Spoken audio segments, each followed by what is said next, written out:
Here we look at the obstacle clearance. Now, people talk of line of sight, okay, and that's of course important. Most of these high frequencies, people say you can get good communication if you're in line of sight.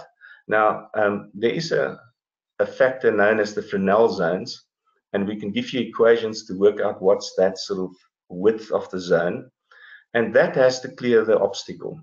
If the obstacle is actually sort of in the Freznel zone, and these zones depend on the distance between the links as well as the frequency, then it starts having an impact. Not severe if it doesn't actually block the line of sight, but roughly speaking, you could get sort of 3 dB reduction in signal. If the object actually blocks your line of sight, then it gets more severe and you get most probably about 15 dB. There's still a certain amount of it diffracted around the object.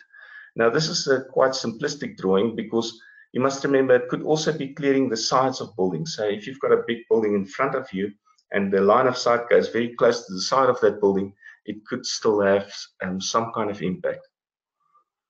The one aspect one have to take into account in a city environment, there's also reflections.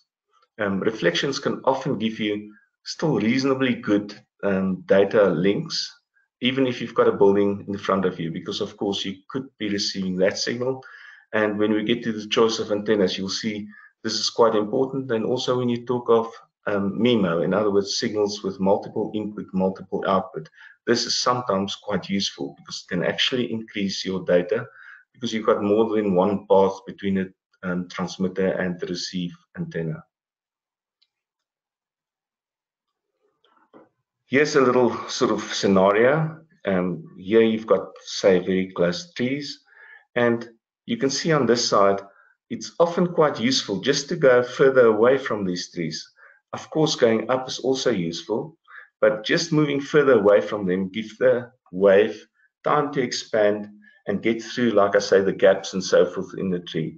So as counterintuitive as it may seem, it's quite good to sometimes move back, and it's typically always good to move higher. Here's another instance where part of the house could actually be cutting off the beam of this antenna. Once again, you can actually move it there just to make sure that you've got a clean beam facing the base station. And of course, that part is still cut off there, and much better to get it so that within the beam of the antenna, and we always publish the beam width, you've got no part of the house or the building obstructing the signal. Best is, of course, always if you haven't got obstacles, you can actually just go on that side of the house that faces the building that faces the base station.